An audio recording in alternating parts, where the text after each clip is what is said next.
Greetings and welcome, everybody, to this week's episode of Poly Weekly News. I'm your host, David Danto, but I'm your typical host. I'm not going to be hosting this week. Hosting duties are going to go to my colleague, Katie Atwell Mrizek, talking about a very important subject, environmental social governance. And Katie, why don't you take it away and introduce everybody to your guests? Thanks, David. Hi, everyone. As he mentioned, I am Katie Atwell Mrizek. I lead our Industry Analyst Relations program here at Poly, and I'm joined today by two terrific guests, a well-known industry analyst, Carolina Milanesi, and my friend and colleague, Erica Norris. Carolina, do you want to introduce yourself? Absolutely. Thank you for having me, Carolina Milanesi. I am the founder of the Heart of Tech, focusing on ESG in tech, and I'm also the president at Creative Strategies. And my name is Erica Norris. I'm actually the comm specialist at Poly. Thank you both so much for being here today. Before we dive in, I would love to hear more about why you, Carolina, cover ESG and why it's important. Well, I started out, to be honest with you, a little bit from a selfish point of view. By looking at tech, I've been a woman in tech, albeit on the fringes of tech, being an analyst for longer than I always want to admit. And, I, like you two, have lived through what is being a woman in tech looks like over the years. And having a child, I wanted to make a bit of a difference if I could in creating a tech world where my brown non-binary kid could see themselves playing a role, not just as an employer, but as a leader in tech. So that's where I started selfishly. And then over the past 2 to 3 years, actually the world kind of woken up to the importance of ESG. And I feel that my work has become much more meaningful than it started out to be. And Erica, what motivated you to join Poly and support these efforts? Yeah, thanks, Katie. So this topic really resonates with me because ESG challenges affect us all. So there are smaller community groups and social groups that try to enact change and try to make a lot of movement around these subjects, but I believe that businesses in particular have the power to make meaningful change in this space. And people are noticing that, so they're demanding more. Consumers demand change and higher standards with what they buy, what they won't buy, who they won't buy from. And now more than ever before, brands are expected to show up externally for major ESG moments. This can include anything from sustainability accountability to the Black Lives Matter movement to the recent overturning of Roe versus Wade. It's big stuff. It's important stuff. And it makes it all the more challenging, daunting, and scary to talk about, to dig into, but I love it. And I think it's really, really important work. And part of why I joined Poly is to be part of this, to be part of the journey. I work to help put our collective stake in the ground on some of these major topics and to help tell our story. So I was wondering, as part of my role here, I do a lot of that kind of storytelling. So I wanted to pick your brains a little bit, Carolina. I know you're an expert in the field and have some really great advice for us. So we've seen a lot of change in strategy, especially during COVID. So what have you seen in this space? I think the most obvious change for me has been really having organization focus on doing the work. There was a lot of performative effort at the beginning of my journey. Everybody we've seen on social media in particular, the rainbow flags during June, the Black Lives Matter support. But then you kind of look at where is the company actually delivering on some of the big issues that you just mentioned. And there wasn't much action. There was this wanting to look good and kind of riding the wave of attention that particular, hashtag was driving, but there wasn't a lot of change in how companies were thinking about really impacting their stakeholders. That to me has been the big change. The other change that I've seen is actually from a Wall Street perspective, so from investors pay more attention to the impact that ESG has on the bottom line. We really through this 2 to 3 years, I've moved away from ESG being a kind of a project on the side, either, for diversity and inclusion or sustainability, to really becoming a pillar of what the business model, what the products and services that a company is bringing to market are. And with that, you see the opportunity and the risk that companies have, which is why Wall Street is paying attention more. So I think that will bring, in my view, a little bit more of an easy discussion when you're trying, when leaders like yourself are trying to justify to their board members and their CEOs why you should invest in ESG. Right. So how would a typical consumer, an educated individual, better understand the difference between somebody just faking it and actually delivering on the various issues? I think from a consumer perspective, there's actually a lot of savviness in understanding when companies are just performing for a cause versus actually doing the work. And thanks to ESG reports that are more and more public, it's easy to go and find out where companies stand from a diversity and inclusion perspective. You have numbers that tell you, how many women, people of color, leaders are in a company. You can see where they support certain social issues. You can see who they donate money to as well from a political perspective. So if you want to actually find out, there's a lot out there that then allows you to make a decision as to where you invest on. Erica was saying earlier, and I absolutely agree with her, that more and more consumers are kind of backing certain companies and deciding not to spend money with others because of how they show up from a social perspective. I would add to that as well to say that I think consumers are actively waiting and watching for those. So as we've approached some of the major moments that we've experienced over the past couple of years, they've been waiting and watching, whether that's, external on socials, on blogs, on, major documents, for how is this brand going to react? What are they going to say? Will they be silent in this moment, or how will they choose to address it? So I think that there's certainly a lot of listening and waiting and watching to see what brands will do. So Erica, you've been working very closely with Polly's brand. What are the steps you would take to show that we really do care and that would also make a difference? It's a good question. And I think that it's one that it's best answered as saying it's part of a journey. I understand that a lot of people want to, for example, just throw the rainbow flag over a logo because it's a starting place. And it is important to start somewhere, but I think starting somewhere meaningful with action behind it is a really good, is a better way to start. So for example, yes, it's okay to put your rainbow flag up, but also maybe you're talking internally, running internal education-based programs, whether that's webinars, inviting in experts, having frank conversations and open dialogue between leaders and your internal audiences, and how that's really making an impact. I believe Carolina has also mentioned the concept of fundraising. So for example, Polly, we have an internal Pride employee resource group. So this is an internal community with a lot of voices that are talking about this, about important issues like Pride and Pride Month, right? But we also have donations going to Rainbow Railroad, attending Pride events, whether that's in the recent Washington, D.C. or in Texas. So it's growing over time. And actually, we have some other ways as well in which we are helping to tell those stories externally from a brand perspective.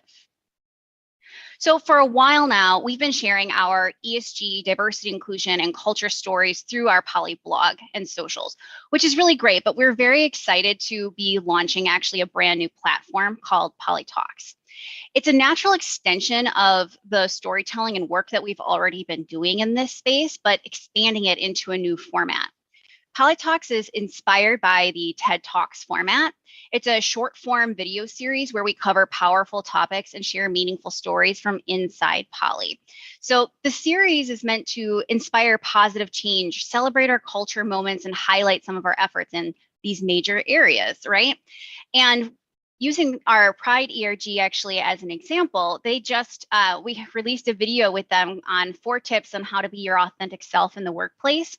And so it was led by Drew Stone and Blitz Abrego, who have done an incredible work on an internal scale, but are bringing their stories as well as some of the influential things they have to say to an external audience. So showing up with Poly to say we support our Pride folks and what they have to say as well, and sharing that important message with the world. So through this series, we hope to continue to make meaningful change, not just internally, but externally as well.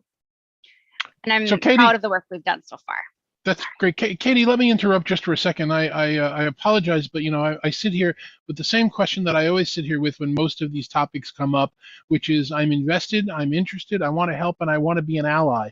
And I always sometimes feel kind of powerless because I don't really know what that means. Carolina, you must hear that from a lot of people. What does allyship mean, and what does it mean to really support these causes when you're not, a woman or a person of color or someone that's in the specific group that we're talking about, because we care. I can tell you what I do. I know when I put together panels, for events and things, I always go out of my way to make sure that it's representative of everybody that could potentially be in the audience. But beyond that, sitting here on a day-to-day basis, I don't know what else I could or should be doing. And that would be really helpful to people who watch the show to understand what could we really be doing here. I think it depends where you sit, right? If you're talking about how can you spearhead allyship at a corporate level, there are certain things that you do from, for instance, looking at your language. So when you are posting jobs, are you using generic language so that it doesn't seem like you're speaking to a specific group of people?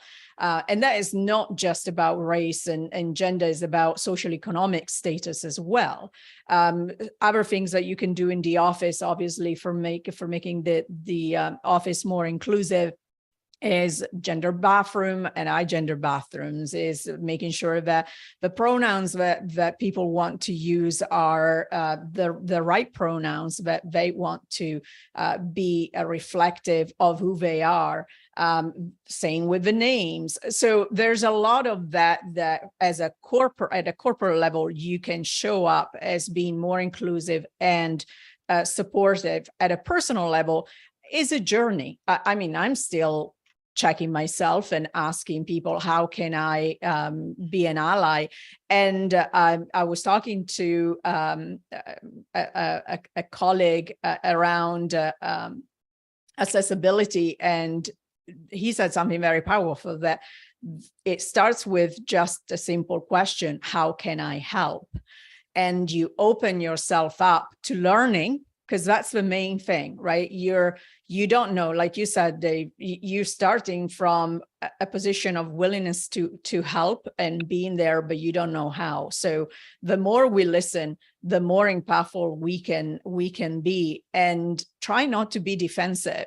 When people pointed out that maybe, your goodwill is not delivering in the way that you're hoping for. And I think that would, on a personal level, that's a pretty good start.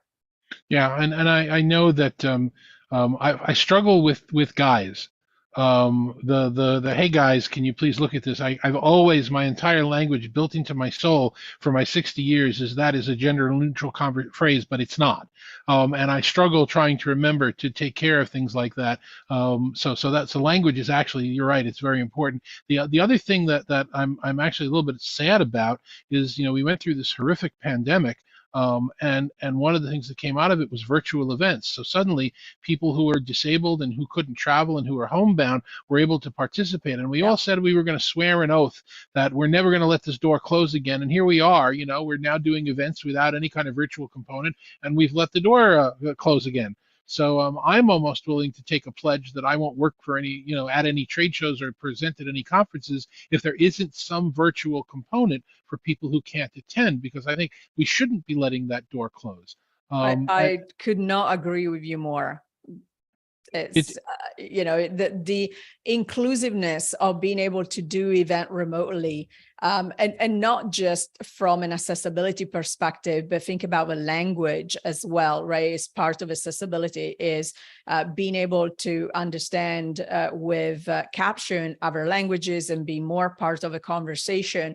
Is for people that have maybe anxiety of big crowds. Is there's so many different levels for which, having a virtual component makes all of a sudden your event much more inclusive than it was in the past. So one question that I had for you, Carolina, is who do you think the key stakeholders are for any brand when they talk about ESG?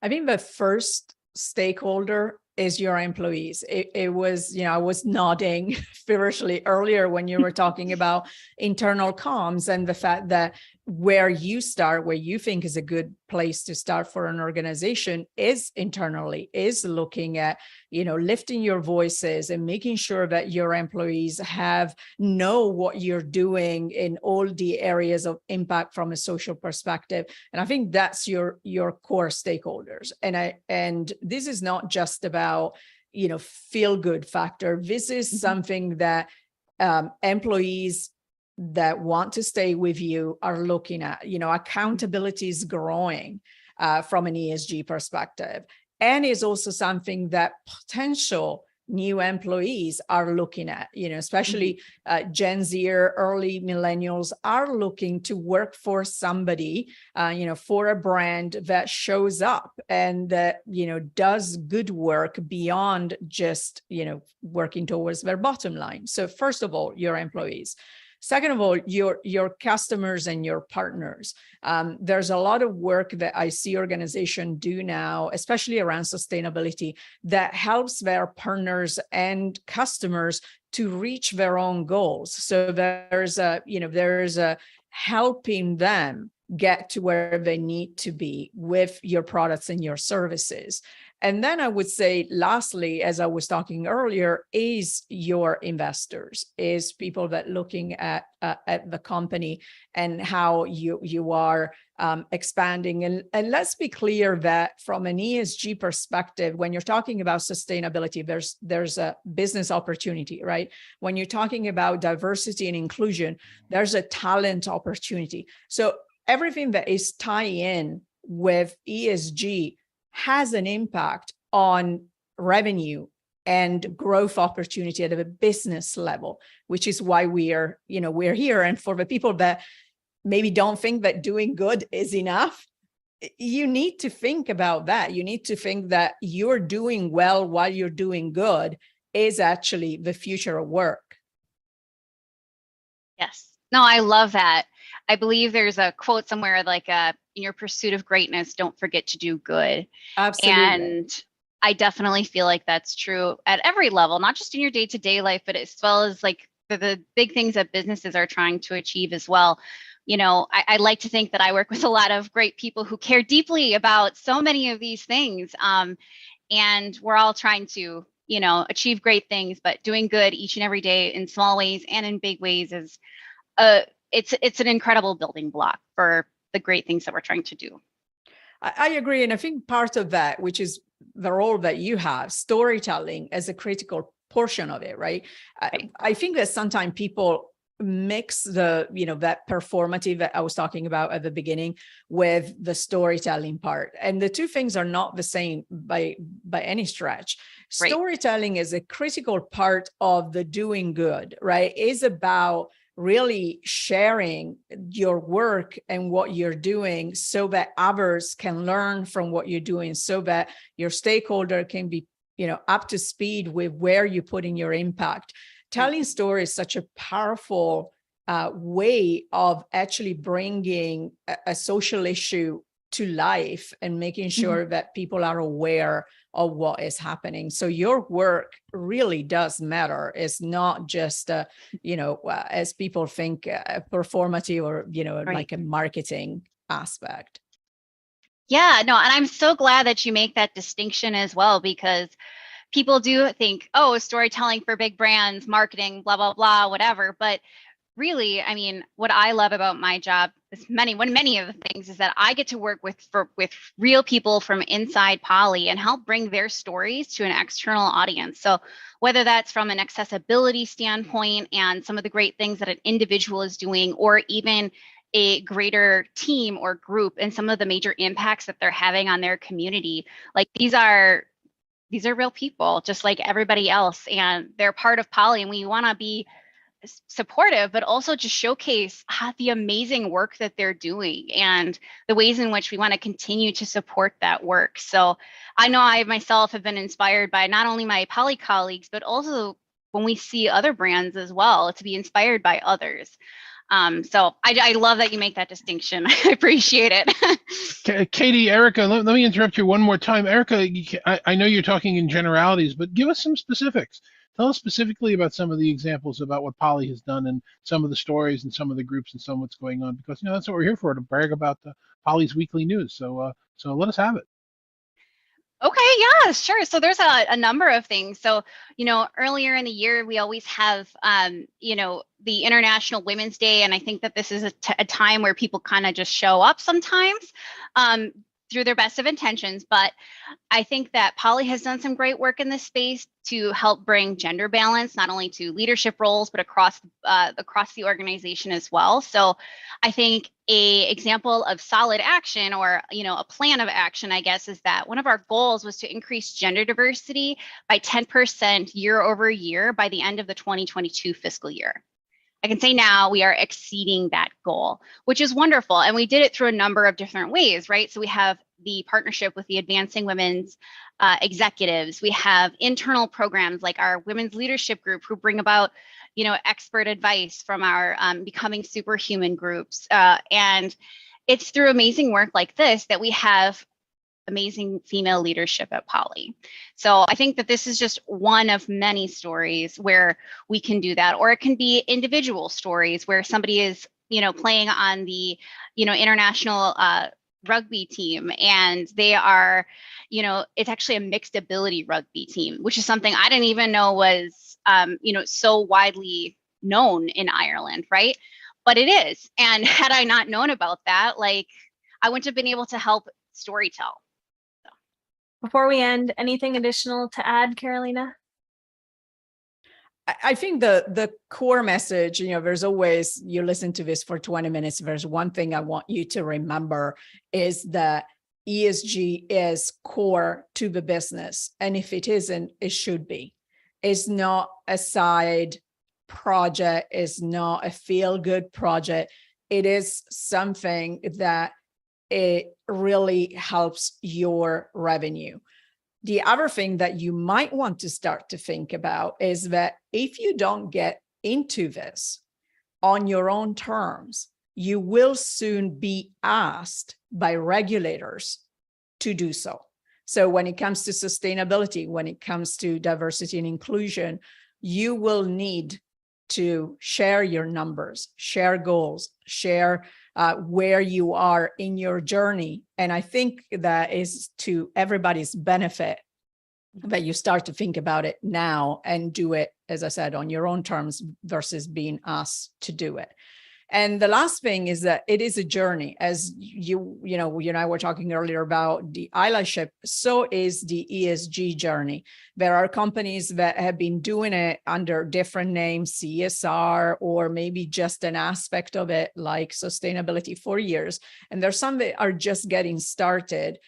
We're all going to go a different pace. The important thing is that we are moving forward. These are critical aspects of a business, and especially when it comes to tech and where we've seen technology going with AI, with quantum computing. There's so much that plays into privacy, security, and ethics. And all of this is tied in together under ESG and governance. So, it really should be on everybody's top of mind. Carolina, thank you. Katie, Erica, thank you very much for being and taking over the show this week. I think it's some very important topics that people need to be aware of. Erica, if somebody wants to find out more about what Poly's doing in ESG efforts, where would they go? What would they do? Yeah, thank you so much. If you want to learn more about Polly's journey and the things that we're doing in these spaces, there's a number of places you can go. Carolina mentioned CSR reports, and we actually do release those every year. So you can follow us and find those on like our blog. So our blog's a great place to go. You can also follow us on Twitter, LinkedIn, Facebook, and Instagram to find out more and to see some of the great content that we have releasing. Thank you so much, Erica. Carolina, where can we find you and follow your journey?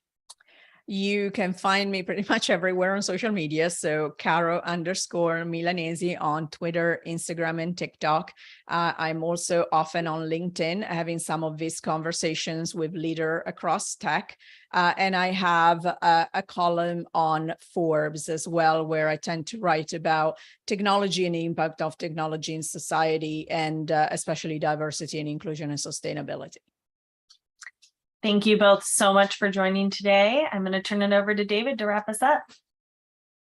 Katie, thank you very much. Great job today. Erica, Carolina, thank you for joining us as well. Hopefully we'll have you on future shows. On next week's show, we're going to have Beth Schultz and Erwin Lazar of Metrigy Research joining us and telling us about some new research they've been working on and how it's been turning out. That's it for this week's Poly Weekly News. Thank you very much for joining us. For Katie and for all of my colleagues at Poly, thanks very much. We'll see you on next week's show.